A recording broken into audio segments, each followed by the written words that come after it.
Assalamualaikum warahmatullahi wabarakatuh. Saya dari kelompok 1 ingin menampilkan hasil diskusi yang berjudul Sejarah Perkembangan Bahasa Indonesia. Baiklah, saya akan memperkenalkan diri terlebih dahulu. Saya Risa Filita Putri dan rekan saya Keni Ceria Putri. Baiklah, saya akan menjelaskan tentang pengertian bahasa. Ini bahasa dapat diartikan sebagai alat untuk menyampaikan sesuatu yang terlintas dalam hati. Bahasa adalah untuk berinteraksi atau alat untuk berkomunikasi, dalam arti alat untuk menyampaikan pikiran, gagasan, konsep, atau perasaan. Bahasa adalah sebuah sistem, artinya bahasa dapat dibentuk oleh sejumlah komponen yang berpola secara tepat dan dapat dikaidahkan. Yang kedua, sejarah bahasa Indonesia. Bahasa Indonesia adalah bahasa resmi Republik Indonesia dan bahasa Persatuan Bangsa Indonesia. Bahasa Indonesia berasal dari bahasa Melayu. Bahasa Melayu Riau dipilih sebagai bahasa Persatuan Negara Republik Indonesia atas beberapa pertimbangan sebagai berikut. Yakni 1.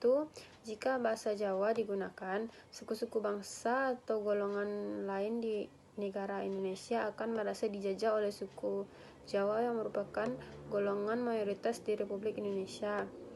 Bahasa Indonesia jauh lebih sukar dipelajari dibanding dengan bahasa Melayu Riau.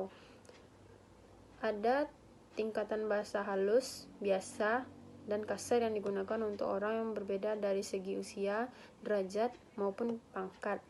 Bahasa Melayu Riau yang dipilih bukan bahasa Melayu Pontianak, Banjarmasin, Samarinda, Maluku, Jakarta, atau Betawi. Baiklah, hanya itu yang bisa saya sampaikan. Selanjutnya akan dijelaskan oleh rekan saya, yaitu Keni Ceria Putri. Assalamualaikum warahmatullahi wabarakatuh. Baiklah, saya Keni Ceria Putri akan melanjutkan membaca materi yaitu fungsi dan kedudukan bahasa Indonesia. Fungsi yang pertama yaitu bahasa Indonesia sebagai lambang kebangsaan nasional. Yang kedua, bahasa Indonesia sebagai lambang identitas nasional. Ketiga, bahasa Indonesia sebagai alat pemersatu seluruh bangsa Indonesia. Dan yang keempat yaitu bahasa Indonesia sebagai alat penghubung antar budaya dan antar daerah. Selanjutnya, ragam bahasa. Yang A, ragam bahasa berdasarkan media. 1. Ragam bahasa lisan terdiri dari ragam bahasa lisan baku sejalan dengan ragam bahasa tulis baku. Ragam bahasa lisan tidak baku atau bahasa pergaulan. Misalnya berpidato, berdiskusi, atau bertelepon. Yang kedua, ragam bahasa tulis ditandai dengan kecermatan menggunakan ejaan dan tanda baca, kosakata, penggunaan tata bahasa dalam pembentukan kata, penyusunan kalimat, paragraf, dan wacana.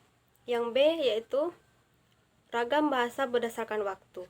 Berdasarkan waktu terdapat ragam bahasa lama dan ragam bahasa baru. Ragam lama lazim digunakan dalam penulisan naskah-naskah lama, misalnya pemakaian kosakata, kolonialisme, feudal, bobot, dan lain-lainnya. Yang C, ragam bahasa berdasarkan pesan komunikasi. Ragam bahasa ilmiah, ragam bahasa pidato. Yang pertama, ragam pidato ilmiah. Yang kedua, ragam pidato resmi. Yang ketiga, ragam bahasa tulis resmi. Yang keempat, ragam bahasa sastra, dan yang kelima, ragam bahasa berita.